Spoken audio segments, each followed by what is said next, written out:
Welcome to Nerd Alert, everyone. We have a fantastic show for you this week with two special guests. Of course, we have our returning champ, which I like to call Xander Jeanneret. Xander will be back soon in January with season 3 of King of the Nerds, which he will be doing the after show for and appearing in maybe, I don't know, you'll have to watch. Also, you have a music video that just premiered. Yes. Just premiered. Yeah. In conjunction with OneRing.net. Yep, it's with my group, the Library Bards, with Bonnie Gordon from The Quest, and we did a parody of Taylor Swift's Shake It Off called Gandalf in celebration of The Hobbit, which is coming out this week. Can you sing a line? Yeah, we're walking every day, day, day, day, day. The dragon smog, we're gonna slay, slay, slay, slay, slay. Led by a wizard wearing gray, gray, gray, gray, gray. Named Gandalf, Gandalf. Check it out on OneRing.net on their YouTube channel. You can also see it on their website. And there's lots more to come from the Library Bards. Well, we'll look for that. And our brand new guest is Meredith Placko from the Marvel News Show. It's legit. It is. We sometimes get confused for the actual Marvel show, which we're not. We're on Popcorn Talk Network, part of the Schmoes Know branding. It's super exciting. We are in our 13th week this week and about to go live streaming, everyone. So you can tune in Thursdays. Nerve-wracking. I know, it is. And I'm the type of person that I come from a radio background or behind the scenes, and so I like to touch my face a lot, or maybe do things that you shouldn't always do on TV, like pick It's certain okay. parts of your I do face. them all the time, Yeah. and So tune in to call her out Yeah, in the please chat. do. But yeah, no, you can see us 4 p.m. Eastern, 1 p.m. Pacific on Thursdays. live. On Popcorn Talk. Very good. So we will look for that. Also, more links in the description for both of our guests. But we're going to move on to our first story, which I think they'll have a lot to say about. Now, we just recently had this big leak from Sony, from hackers, which may or may not be affiliated with the interview.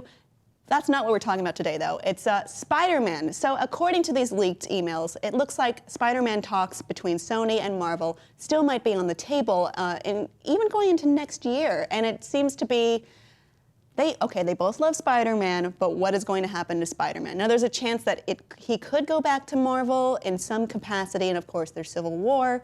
And the idea of maybe replacing Andrew Garfield and dumping out the current storylines and love interests and what have you. And if you saw Amazing Spider-Man 2, maybe you don't think that's such a bad idea. Shade. So Meredith, you've been talking about this a lot. Yeah, it's one of our biggest talking points. Well, so Slash Film now is reporting that talks with Spider-Man or between Marvel and Sony could actually still happen.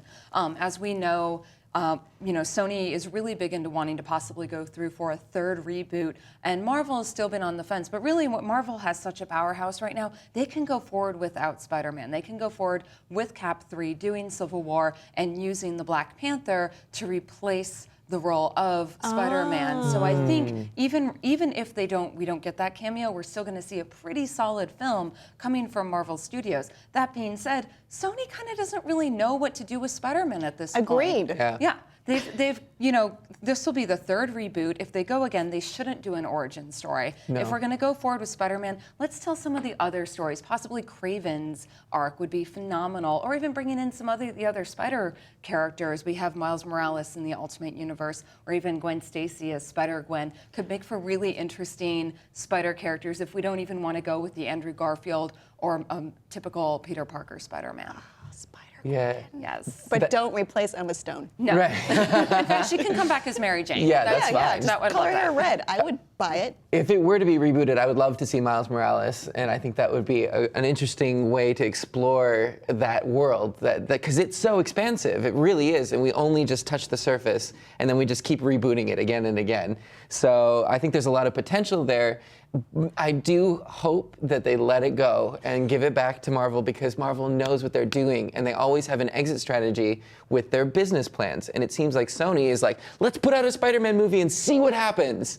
And it's always like, we'll make another one and see what happens. It was just, the last one was a bit of a mess. It was a mess. It was awful. I think Marvel does know what they're doing. They've proved it again and again with their cinematic universe. So maybe that wouldn't be the worst idea. Though, like you said, I didn't realize Black Panther was the suggested replacement for Spider-Man in the Civil War storyline. Yeah, well, I was at the big Marvel slate announcement a couple months ago, and they brought They had Robert Downey Jr. come out on stage, and when they announced Black Panther, it was really phenomenal. And you kind of saw them play along with some of the characters on stage, and that's when it clicked for me. I'm like, oh, this is what they can do. They can actually bring in this fresh new character that is completely new to the MCU and reestablish, the young character, the young Wakandan prince or king at this point, as that new moral balance. And I think Marvel kind of has this plan, but I think they have something in their pockets in case they can get a hold of Spider-Man. According to these emails, more leaked emails, they're also very much considering Venom, Sinister Six, a female-starred movie, don't know who, and more animated movies. Well, they've been talking about the Venom and Sinister Six films for a couple months now. So what it's been back and forth, and it's been a lot of talk, but we haven't seen any progress made. I think would have been the most interesting thing that came out of that would have been the Lego movie producers creating a Spider-Man Lord film. and Miller. Yeah. That would have been nice. Yeah, they have a great sense of humor, and it always goes well with the Lego franchises. I would watch that. I would watch that movie. What do you think, audience? Should Marvel take the reins again of the Spider-Man franchise, and what would they do with him? Let us know below in the comments, and please be sure to subscribe.